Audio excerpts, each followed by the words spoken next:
Amados irmãos, amadas irmãs, a paz do Senhor Jesus Cristo.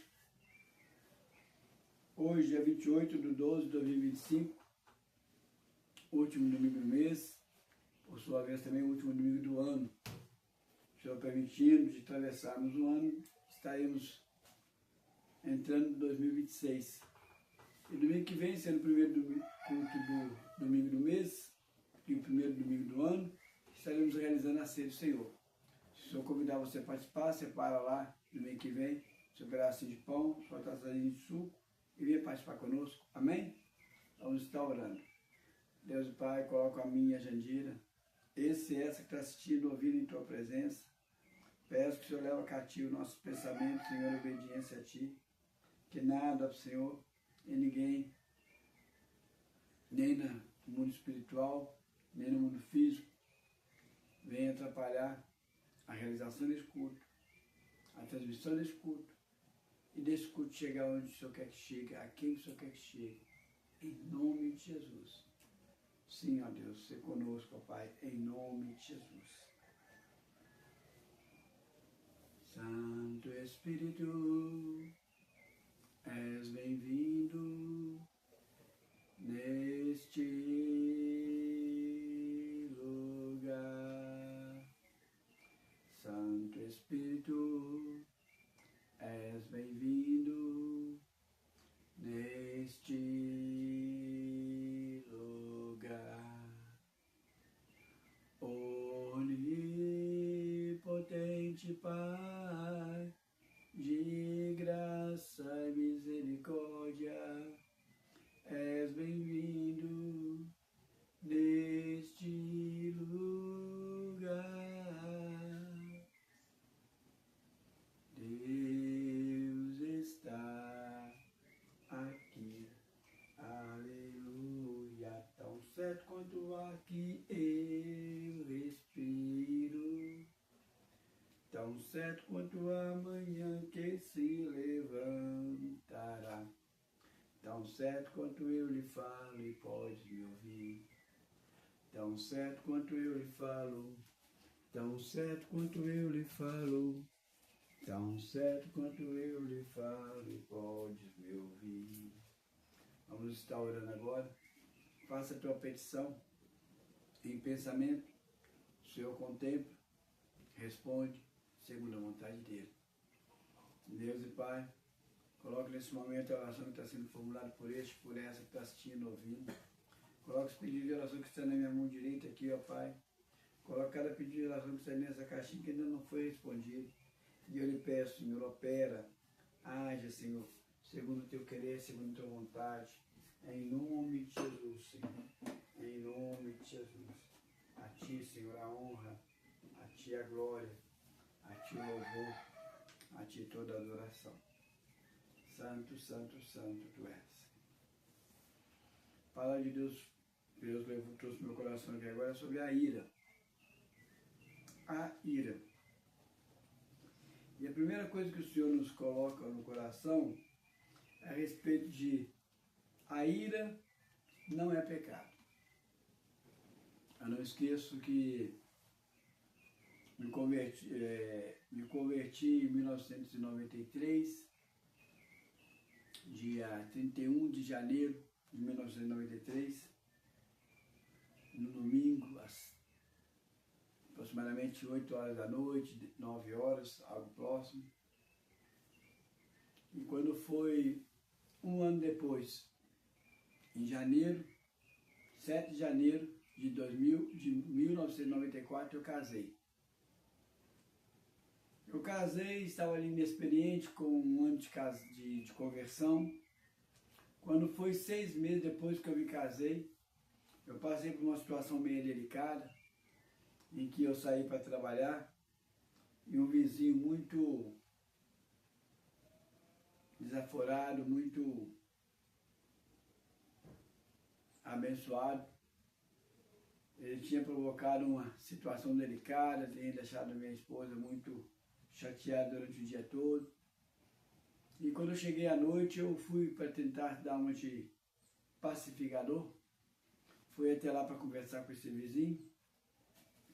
E esse vizinho me recebeu de uma maneira tão...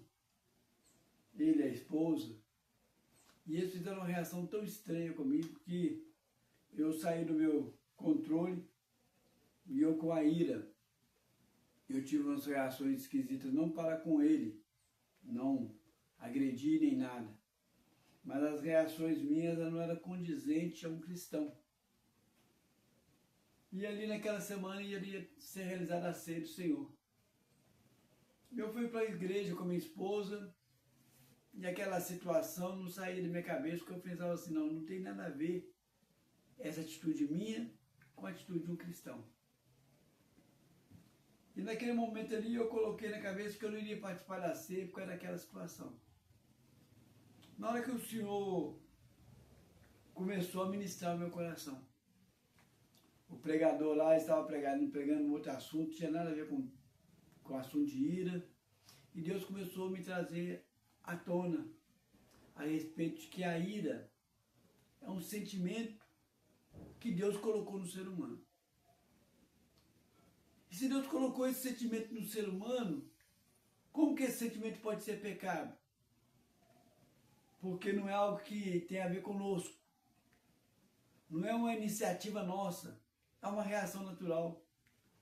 Você está com fome? A sua barriga responde. Você está com sono? Você boceja. Está cansado? Você quer sentar.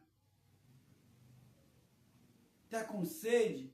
Começa a pegar a língua, pegar no céu da boca. Alguém fez graça, você ri. Alguém te ofende, você fica com raiva. É algo natural, essa ira. E durante aquele culto todinho, Deus foi me falando isso, foi me mostrando. E dali Deus mandou. E eu não sabia, no dia seguinte, eu anotar aquelas questões que ele estava falando para mim no culto. E daquela anotação ali, começou a brotar mais anotações. Saiu a primeira parte do meu livro, Mensagem do Espírito Santo.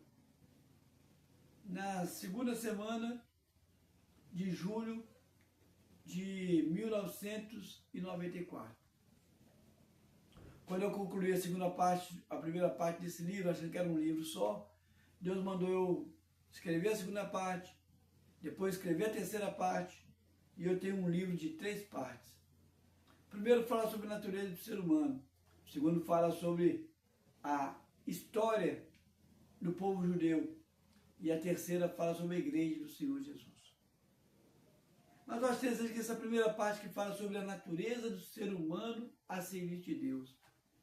Quando você fala a natureza emocional do ser humano a serviço de Deus, essa natureza emocional é você rir, é você chorar, é você irar. E te confesso que naquele dia ali eu não estava disposto a participar da ceia. Mas no final da ministração que Deus ministrou no meu coração, e Ele ministrou durante todo aquele culto, e o pastor lá pregando outra coisa, e Deus me dando uma lista de que é essa situação. O Senhor me convidou a participar da ceia. Eu pedi perdão pelos meus atos e participei da ceia aquela noite. Porque eu cheguei à conclusão de que irar não é pecado. E já tinha pedido perdão já sobre esse ato, mas eu continuava martelando no meu coração este ato. E a primeira passagem que fala sobre isso está aqui em Salmo 4.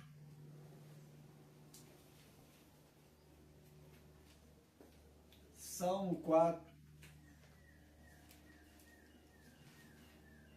fala bem claro sobre essa questão de que a ira não é pecado.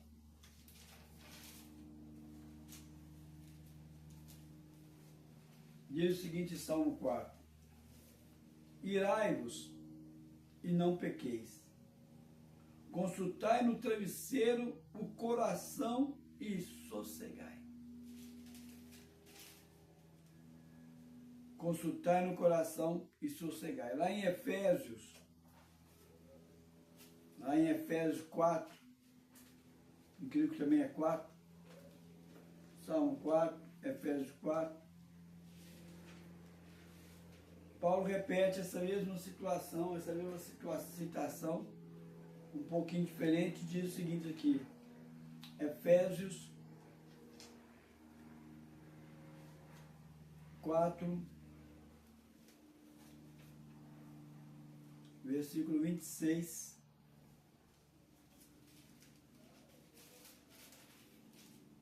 diz o seguinte, irai-vos e não pequeis, não se ponha o sol sobre a vossa ira. No Salmo falou que irai-vos e não pequeis, consultai no travesseiro o coração e sossegai. E aqui diz que não deixais que põe o sol sobre a vossa ira. Consultar no travesseiro quer dizer que na hora que você for dormir, faça uma reflexão no seu dia. E se por acaso alguma coisa, alguma situação te levou a irar, pede perdão a Deus. Aqui Paulo diz, não se ponha o sol sobre a vossa ira. O que ele quer dizer? Não deixa o dia acabar e você acumular ira sobre ira. Você irou, procura pedir perdão. Só que pedir perdão a quem?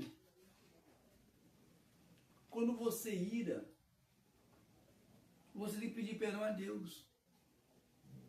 É de imediato. Aí você fala comigo assim, devo pedir perdão a quem eu irei? De quem eu fiquei irado? Não. Aquela ira ali foi fruto de uma situação embaraçosa. E as situações embaraçosas não desembaraçam automaticamente. Tem certas situações, tem certos embaraços de relacionamento que não é assim no passe de mágica, você não. Eu não esqueço que uma vez eu tive uma situação meio desconfortável na casa da minha irmã, ela morava perto da minha casa, e eu fiquei assim meio desconcertado. Quando eu cheguei em casa, ajoelhei, pedi perdão a Deus. Não que eu pedi perdão a Deus, eu falei assim, eu vou lá consertar. Minha esposa sabiamente falou comigo assim, não, Carlos, tá quente o negócio, espera. Eu falei, não, eu pequei, eu tenho que consertar agora. E fui lá para consertar, piorou a situação. Eu encontrei o clima pesado. Ao chegar e pedir perdão, acharam que eu estava querendo dar uma de bonzinho, que eu estava querendo aparecer, que eu estava querendo dar uma de o perfeito. Outros acharam que eu estava me mostrando fraco, e por ser fraco, poderia aproveitar a situação e pisar. Então, no momento errado, o seu pedido de perdão para a pessoa pode conotar fraqueza e a pessoa querer vir para cima de você. Pode passar por outra ideia de que você está querendo ser superior e também interpretar errado. E a pessoa pode estar tão cego de raiva que por mais que você peça perdão, ele não vai aceitar. E a situação vai piorar. E o que aconteceu? Eu não ouvi minha esposa, fui lá, e aí eu colecionei pecado sobre pecado. Por quê? Porque a situação piorou. Eu fiz certo de pedir perdão a Deus? Sim. Na hora, meu coração fechou, eu vi que eu tinha pecado em ter feito aquela situação, ajoelhei e pedi perdão a Deus, foi a coisa mais certa que eu fiz. Mas ao procurar as pessoas para consertar de imediato, foi o maior erro que eu fiz. Para você participar da ceia, como aquela noite que eu participei, o que importava era pedir perdão a Deus. Se eu ficasse ali, o meu irmão lá, meu vizinho lá, ficasse sem conversar comigo a vida inteira, não teria problema. Se ele não me entendesse, nunca mais me visse, não teria problema. Se ele me entendesse e aceitasse o meu pedido de perdão, ótimo. Se não, não teria problema. Mas para com Deus tinha que ser imediato. Por quê? Porque o pecado, ele faz separação entre nós e Deus. Aí você fala assim, mas como que o pecado faz separação entre nós e Deus? Sendo que você falou que a ira não é pecado. A ira não é pecado. Mas você não consultar o seu coração na virada do dia, você deixar a ira alojar no seu coração e você dormir com aquela ira, aí sim é pecado. Se você não consertar para com Deus no momento que você errou, você vai transformar aquela ira em muitas coisas, outros sentimentos mais, aí vira pecado. O seu ato de irar é algo espontâneo, quase que natural.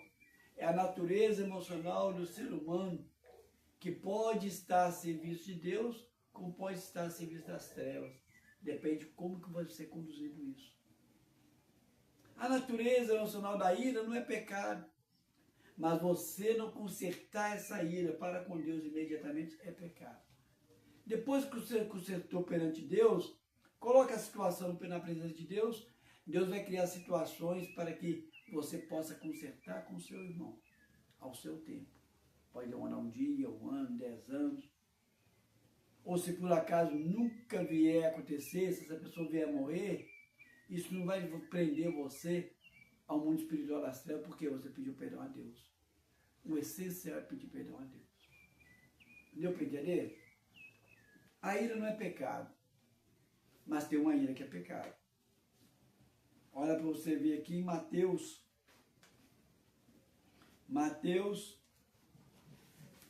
capítulo 5.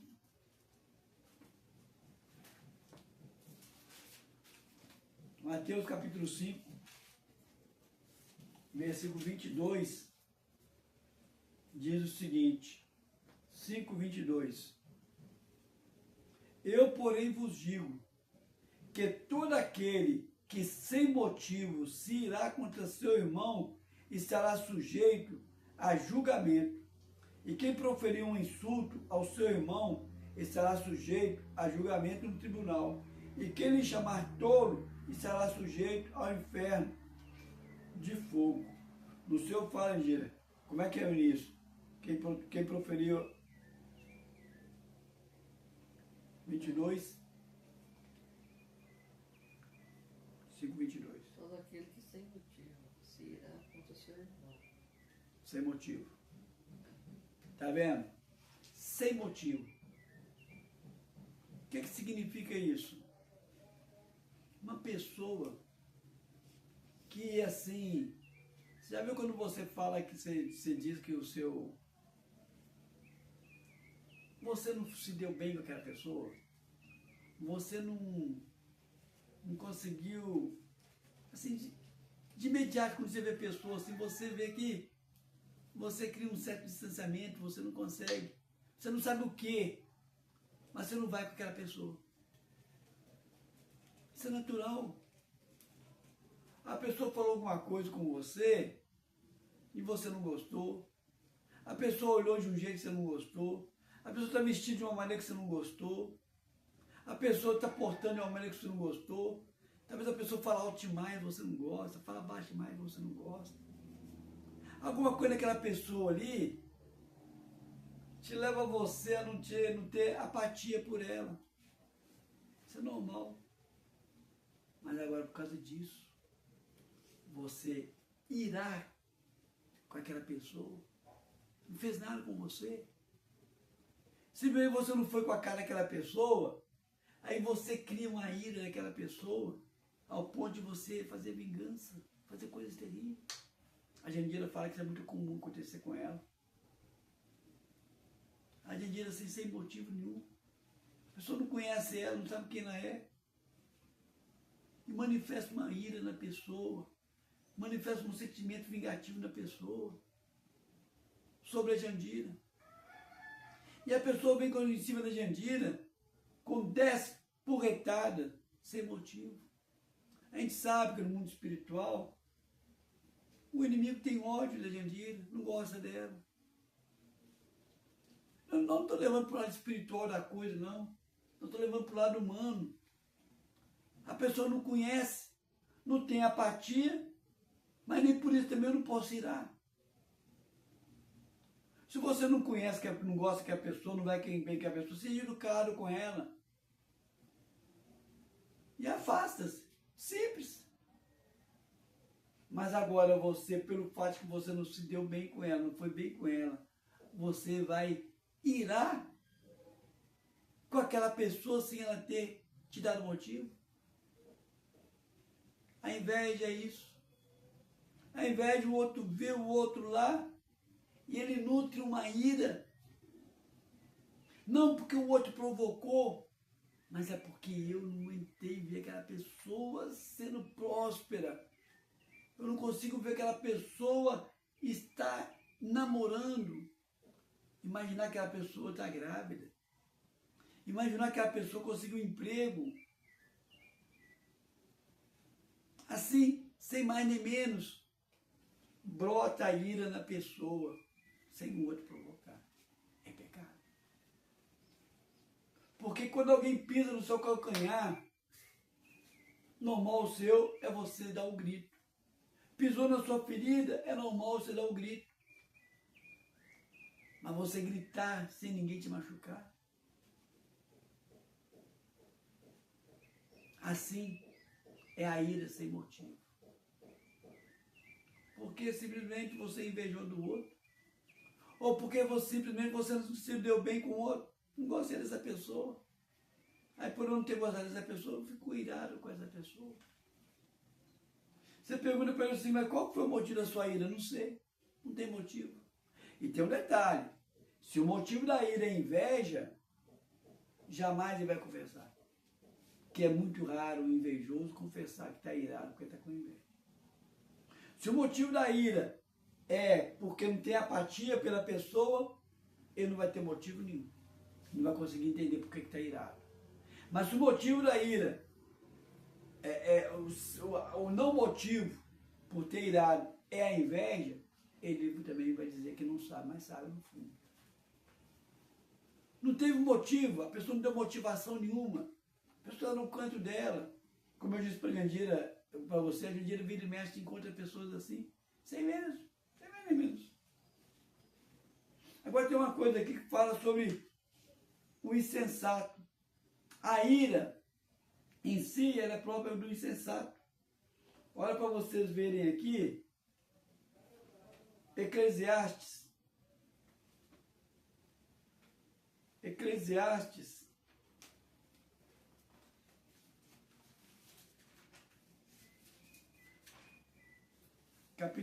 capítulo 7, Eclesiastes 7, versículo Eclesiastes 7, versículo 9, diz o seguinte, 7, 9 de Eclesiastes: não te apresses em irar-te, porque a ira se abriga no íntimo do insensato. A ira é algo natural. Mas o conselho que Eclesiastes está aqui é o seguinte: não te apresse em irar. Faz de tudo para evitar a ira. Por quê? Porque a ira ela briga no coração, no íntimo do insensato. O que quer dizer isso? O insensato, por qualquer motivo, está irado. O insensato ira até sem motivo. Como nós todos estamos sujeitos à ira, Eclesiastes convida aqui, olha, não apressa em provocar a ira, não apressa em ter a reação da ira. E aqui em Provérbios 27, um pouquinho atrás, fala a mesma coisa. Provérbios 27 fala que é diferente a ira do insensato com a ira de uma pessoa do bem. Diz o seguinte aqui, Provérbios 27, 3.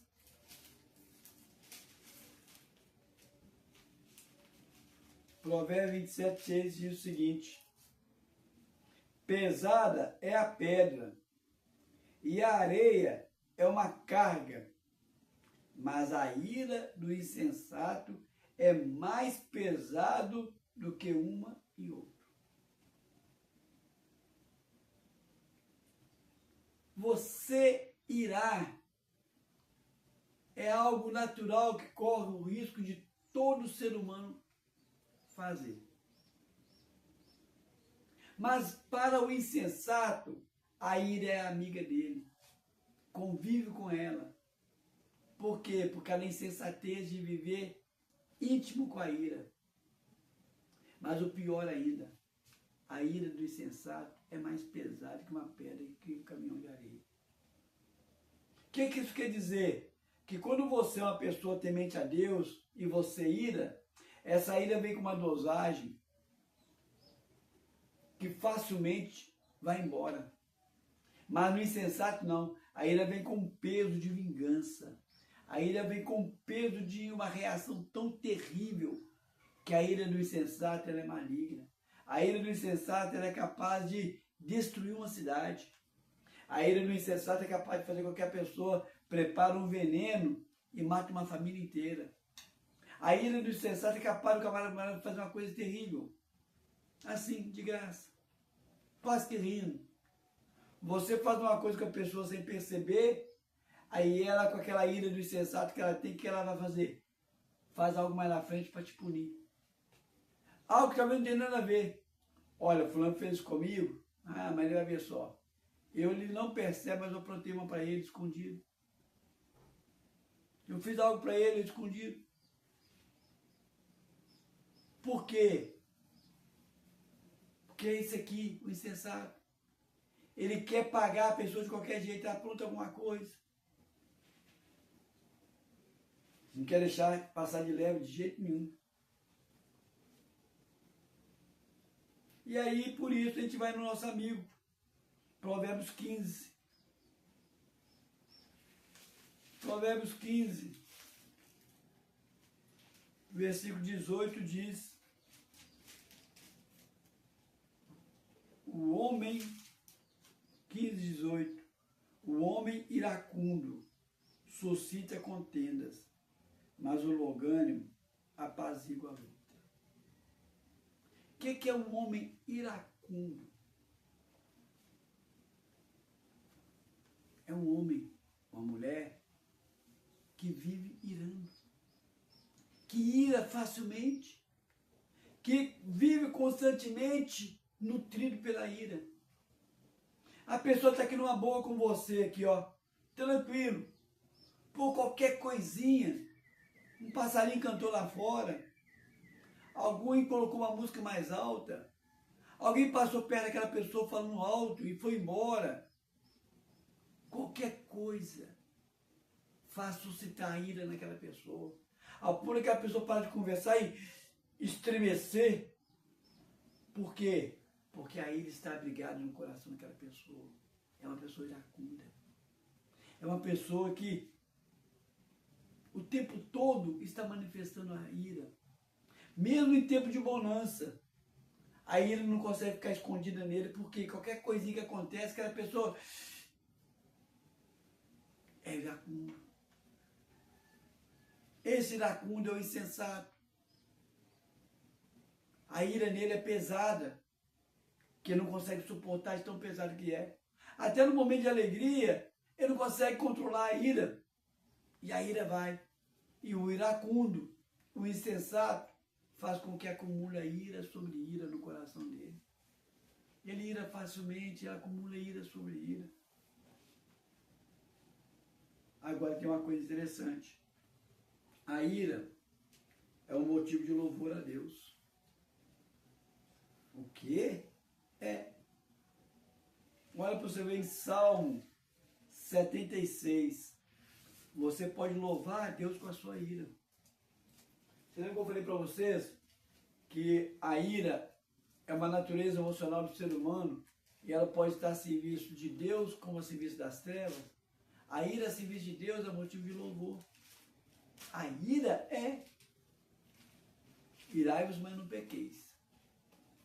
Salmo 76, versículo 10 diz: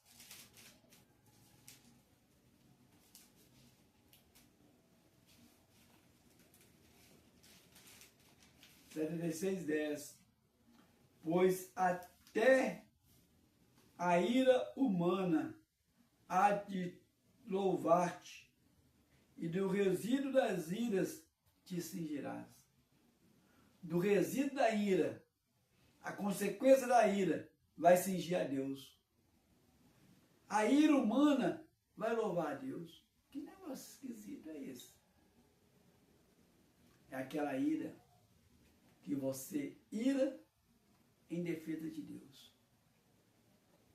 Aquela ira que você tem pelo zelo de Deus, pelas coisas de Deus. Você fala, isso é mentira. Isso não tem como não. Te dou um próprio exemplo do próprio Jesus. Lá em João, no Evangelho de João,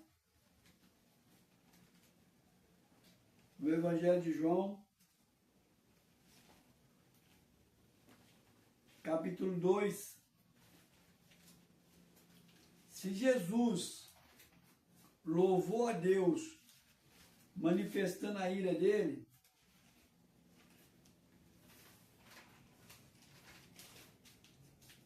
e a palavra de Deus fala que a ira humana é louvor a Deus e do resíduo o Senhor se cinge, está aqui.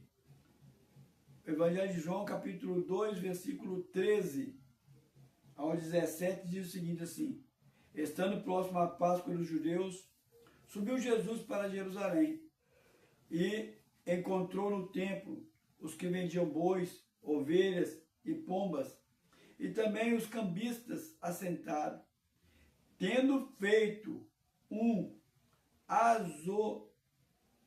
azorraque de corda. Como é que chama o seu? No 15. Tendo feito um azorraque de corda. Isso mesmo. Azorraque? Azorrague. Meu azorraque de corda. Azorrague de corda. Expulsou todos do templo, bem como as ovelhas e os bois.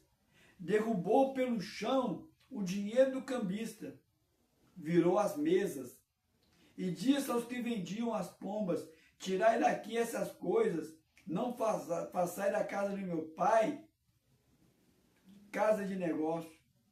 Lembraram-se os discípulos de que estava escrito: o zelo da tua casa me consumira.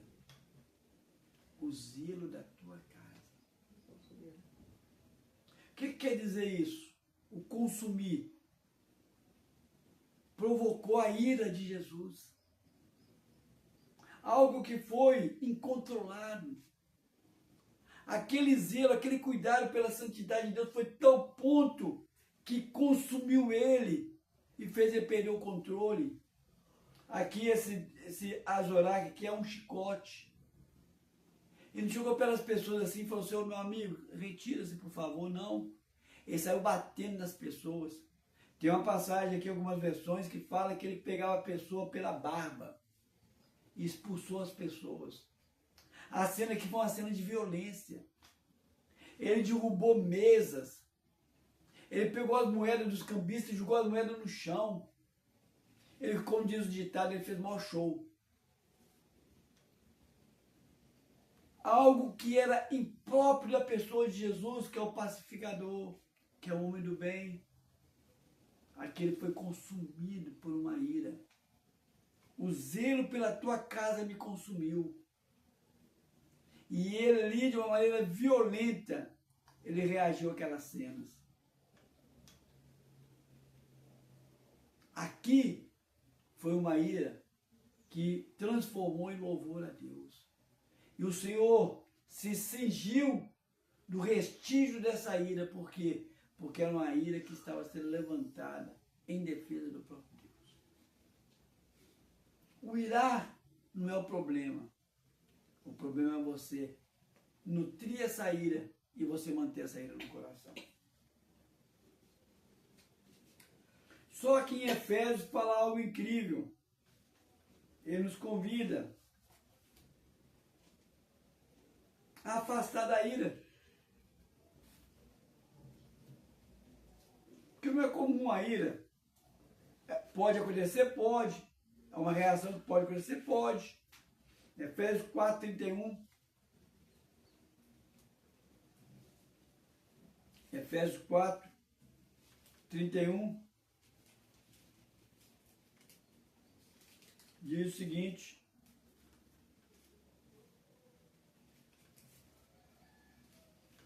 Efésios 4, versículo 31, diz o seguinte, sim: longe de vós toda amargura e cólera e ira e gritaria e blasfêmia, e bem assim toda a malícia. A malícia não é certo do servo de Deus. A malícia é quando a pessoa ela maquina o mal. Isso não está certo. Como também não está certo a blasfêmia. O pessoal fala, ri muito, porque de repente quando um crente ele bate o martelo no chão, ele fala, oh, glória a Deus, ao invés de falar um palavrão. Por quê? Porque no vocabulário do cristão não pode ter a blasfêmia. Você não pode gritar aquele palavrão, você não pode amaldiçoar Deus, você não pode amaldiçoar, você não pode blasfemar. Não é conduta. Como também não é conduta do cristão, também é gritaria. A gritaria que não é você falar alto, é você brigar, gritando, chamando a atenção de todo mundo. Você se tornar um show perante todo mundo e gritaria. Não é comum a ira e a cólera, é a mesma coisa. A amargura. Aí ele manda você afastar dessas coisas, evitar. O que isso quer dizer a ira aqui no meio? Procura fazer de tudo para evitar a ira. Se você vê que uma cena está aproximando para te irar, procura fugir dela. Se você puder, de tudo que tem jeito, fugir da ira, foge. Afasta-se dela.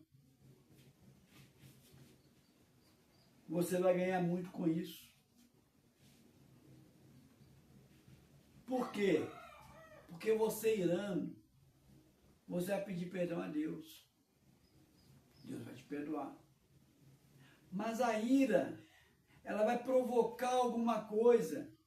E essa coisa que essa ira pode provocar pode ser amarga. Tem pessoa que no ímpeto da ira mata uma pessoa e vai passar a vida inteira na cadeia.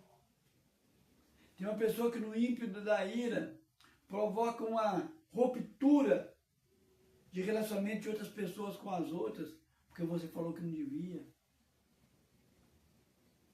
Talvez no ímpeto da ira você vai perder um emprego, você vai perder um casamento, você vai perder alguma coisa que não tem volta. Você vai pedir perdão a Deus? Vai. Mas talvez o conserto dessa ira se torne muito amargo, ao ponto de talvez nunca retornar, nunca consertar. Por isso aqui fala, se possível for, afasta-se da ira, como se você deve afastar das outras coisas que eu citei aqui. Agora tem um detalhe. Nós estamos falando sobre a pessoa que está irada. Mas uma coisa é certa. Quem provocou a ira não é inculpável. Você fala, mas como assim? Tem hora que você provoca a ira no outro simplesmente pelo fato que vocês discutiram. Houve um choque ali e houve a ira. Talvez só um irou, ou talvez os dois irou, mas a ira aconteceu porque houve um choque, um confronto de relacionamento. Se houve um confronto de relacionamento, todos os dois estão errados. Se houve um confronto de relacionamento, todos os dois têm culpa no cartório.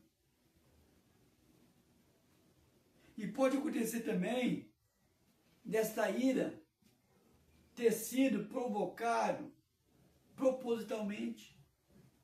Sabe aquela pessoa que sabe que você tem um problema e começa a atiçar o seu problema?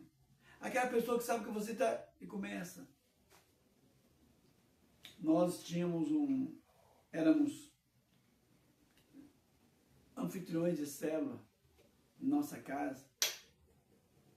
E o líder de célula, juntamente com a esposa, eles não eram muito sábios.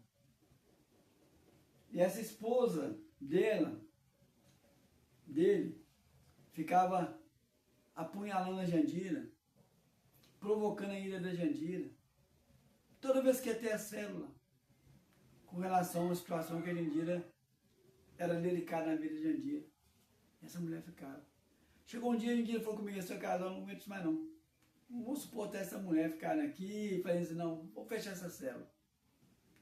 Quando ela foi fechar essa célula, não sei o que eles disseram lá com o supervisor, que o supervisor veio e, sem querer entender, sem querer ouvir, veio com tudo em cima da Jandira. Na hora que ele veio com tudo correndo sobre a Jandira, não sei se foi no telefone, não sei o que for, mostrou uma reação em cadeia. Aí a Jandira teve um sonho. E ela sonhou que verdugos estavam atormentando ela. Não, ela teve uma visão, ela viu um verdugo. Ela chegou em casa à noite, ela viu que um ser pequenininho cutucou ela, que ela acordou, que ela olhou, ela viu um demônio, um verdugo pequenininho. Um demôniozinho. Ela falou, o que é isso? Ele falou, eu sou verdugo. Aí minha esposa falou assim, acordou, falou, Carlos, e contou. Eu falei com a Jandira, fui lá e dei passagem para ela sobre os verdugos. Essa passagem do verdugo está aqui em Mateus. Eu não ia nessa passagem, eu via, mas eu ia pular ela, não ia nela não, mas Deus mandou eu ir, então nós vamos. Melhor obedecer que remediar. Eu vi essa passagem, não coloquei ela, e vou colocar. Já colocar uma vez, antes que eu esqueça.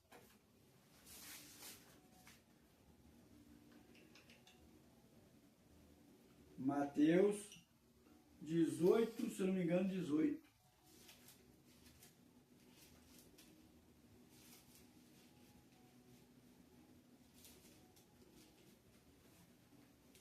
Mateus 18, do 23 ao 18. Mas não vou ler do 23 ao 35, mas não vou ler tudo não. Você lê depois. Do 23 ao 35, para a gente não perder muito tempo.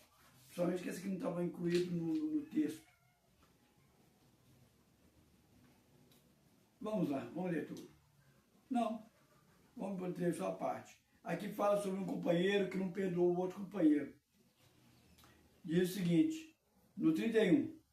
Vendo os seus companheiros o que havia passado, entristeceu-se muito e foi relatar ao seu senhor tudo o que acontecera. Então seu senhor chamou e lhe disse, servo mau, perdoei-te aquela dívida toda, porque me suplicaste. Não devias tu, igualmente, compadecer-te do teu conservo, como também me compadeci de ti? E indignando-se, o seu senhor o entregou aos verdugos, até que lhe pagasse toda a dívida. Assim também meu Pai Celeste vos fará, se no íntimo não perdoardes cada um ao seu irmão. Que? Deus vai entregar você aos verdugos? E a Jandira teve uma experiência que ela viu um verdugo. O que era o papel do verdugo naquela época dos romanos? Era um soldado que ele tinha o papel de atormentar os prisioneiros. Uma pessoa era presa por um motivo comum, ia para uma ala. Uma outra pessoa era presa por um motivo forte, ia para outra ala. Mas tinha aqueles presos que o juiz, que o governador virava e falava o seguinte, assim, olha, prende esse cara, mas atormenta ele.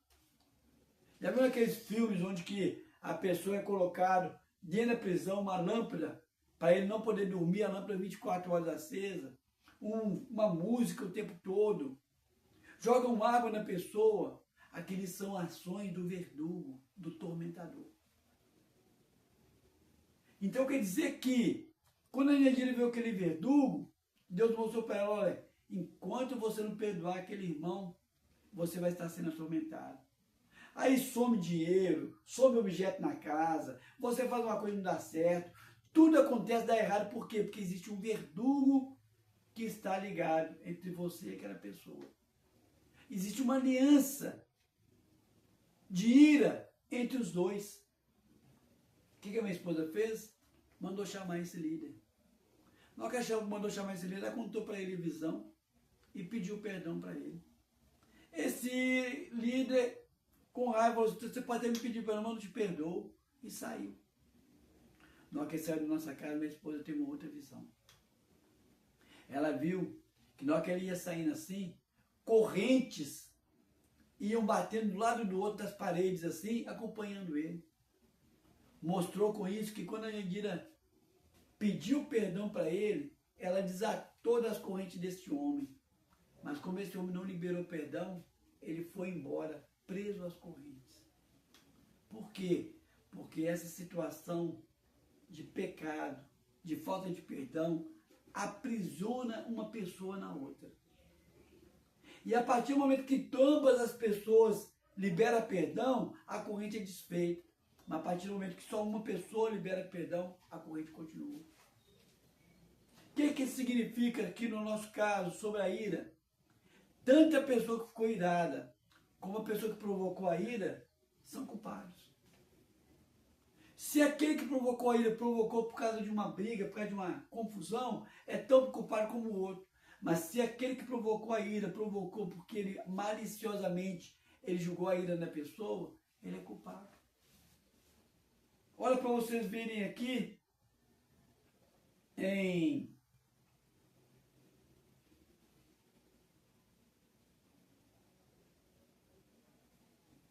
Irai-vos, Efésios, não, está aqui em Efésios 6. Vamos dar dois exemplos muito fortes disso. De quem provoca a ira é tão culpado como tal. Efésios 6.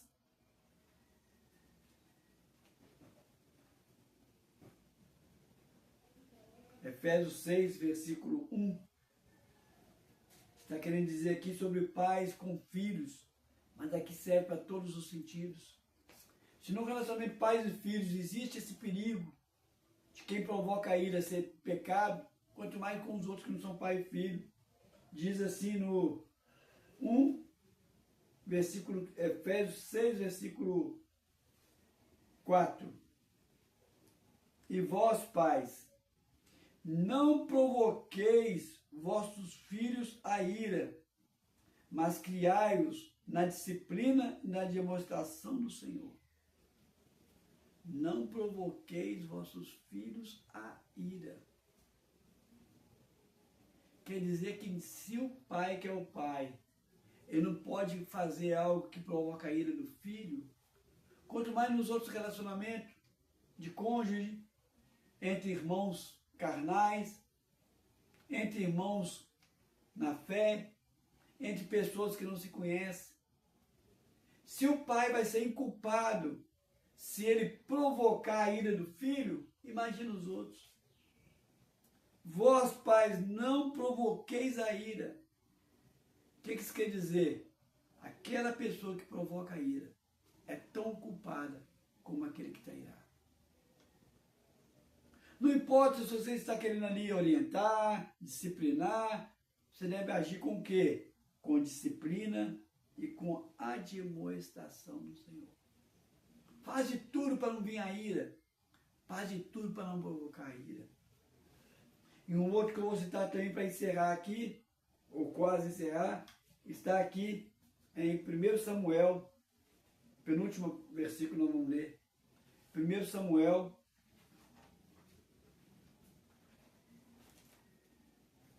1 Samuel, capítulo 1.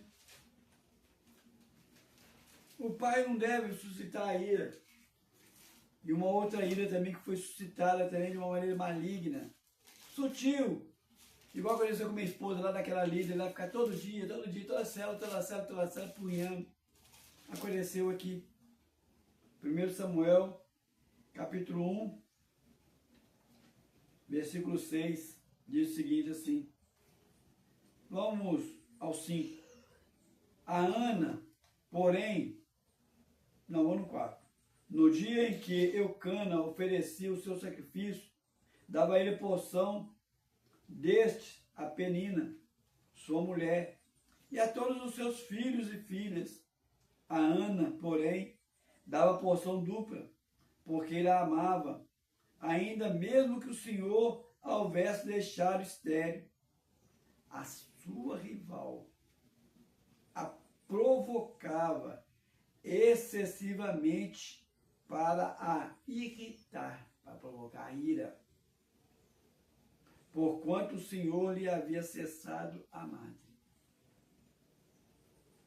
Tempo todo a rival dela, Penina, ficava tiçando aquela parte dolorosa de Ana. Para quê? Para Ana não ficar em paz. Para quê? Para que a ira de Ana aumentasse cada vez mais.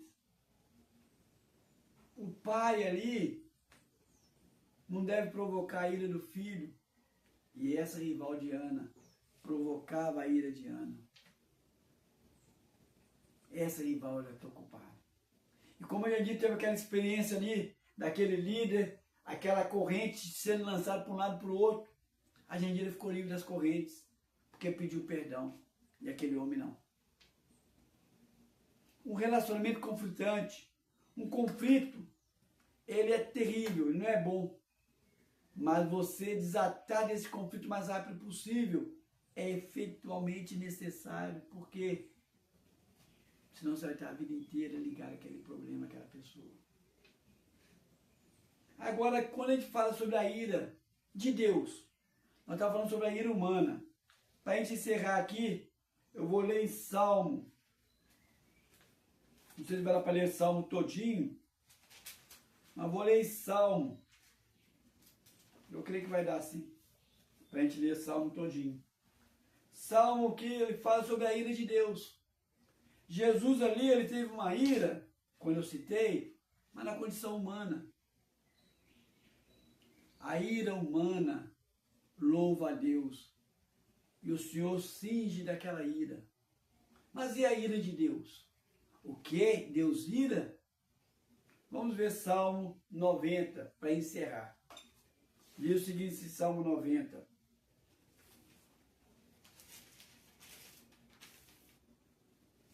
Senhor, e o título meu fala o seguinte assim: a eternidade de Deus e a transitoriedade do homem. Como é que chama o seu título desse salmo? A mesma coisa, né? Está mostrando que Deus é eterno e nós somos transitórios. Diz o seguinte: Senhor, Tu tens sido o nosso refúgio de geração em geração. Antes que os montes nascessem e se formasse a terra, e o mundo de eternidade em eternidade, Tu és Deus. Tu reduzistes o homem ao pó e dissestes: tornai filhos dos homens. Pois 1000 anos aos teus olhos são como um dia de ontem que se foi e como a vigília da noite. Tu os arrastas na tormenta, são como um sono, como a relva que floresce na madrugada, de madrugada. Viceja e floresce, à tarde murcha e seca. Pois somos consumidos pela tua ira, a ira do Senhor, e pelo teu furor conturbados. Diante de ti pusestes a nossa iniquidade, e sobre a luz do teu rosto os nossos pecados ocultos, pois todos os nossos dias se passaram na tua ira. Acabam-se os nossos anos como um breve pensamento. Os dias da nossa vida sobem até os 70 anos, e se houver vigor, a 80. Neste caso, o melhor deles é canseira e enfado, porque tudo passa rápido e nós voamos. Quem conhece o poder da tua ira e a tua cólera, segundo o temor que te é devido? Ensina-nos a contar os nossos dias, para que alcancemos coração sábio. Volta, Senhor. Até quando? Tem compaixão dos teus servos.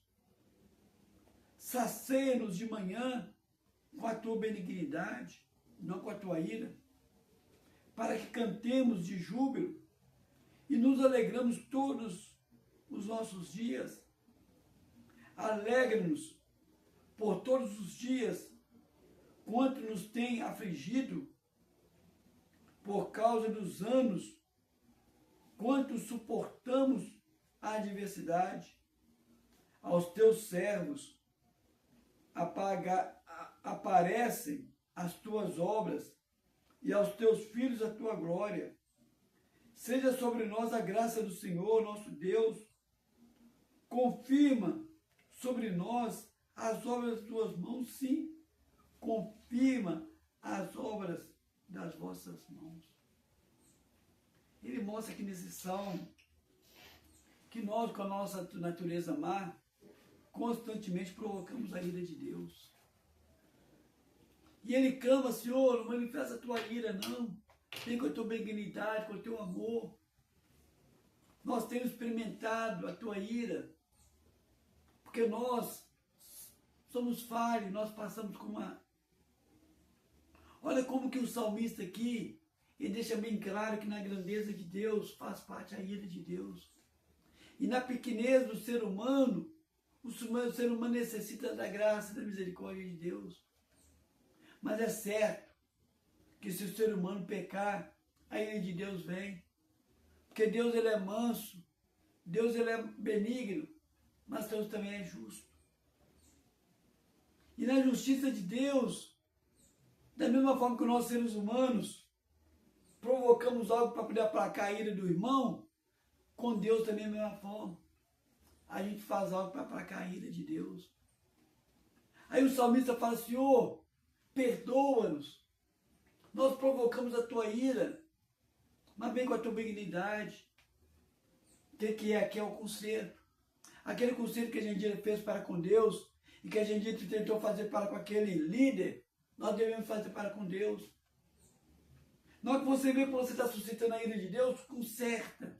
Traga esse conserto. Você agora está talvez sobre a ira de Deus, sem perceber que está sobre a ira, porque você afastou do caminho do Senhor.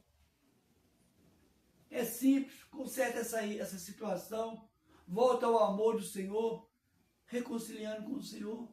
Ora após mim dizendo: Senhor, eu reconheço que muitas das vezes contemplei as circunstâncias, contemplei os meus pecados, contemplei os pecados dos meus irmãos, não entendi os teus propósitos e, irado, afastei do Senhor.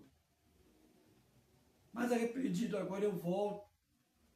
Peço que o Senhor venha com a tua mão de amor sobre mim e volte a ter comunhão comigo. Também peço que o Senhor me ajude a voltar a ter comunhão com meus irmãos. Em nome de Jesus. Agora eu digo para você que nunca aceitou Jesus como Senhor e Salvador. Tem uma passagem que fala que antes de a gente aceitar Jesus como Senhor e Salvador, nós éramos filhos da ira.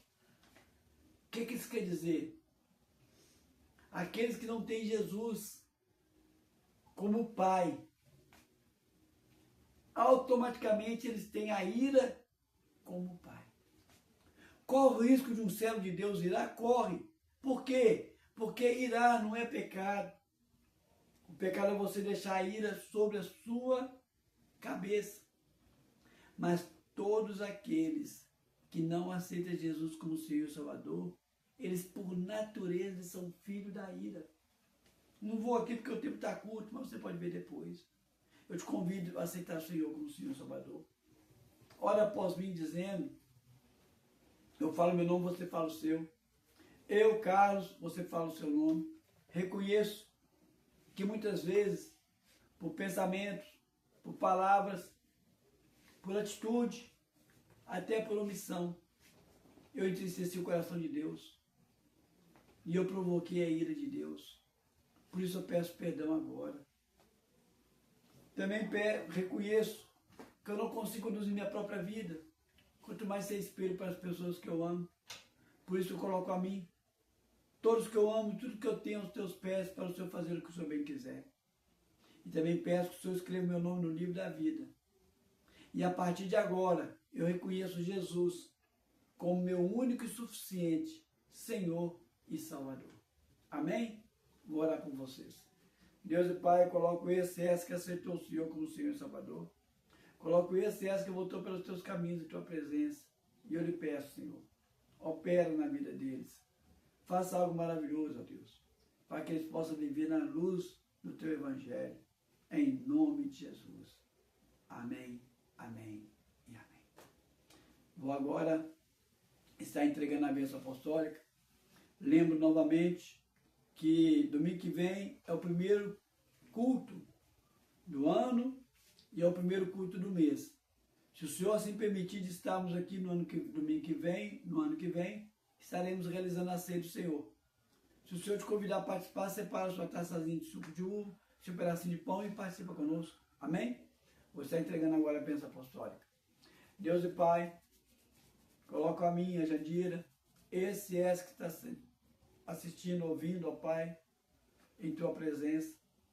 Na autoridade que Tu me deste aos céus, eu determino que tenhamos uma semana mais que abençoada, em nome de Jesus. Amém, amém e amém.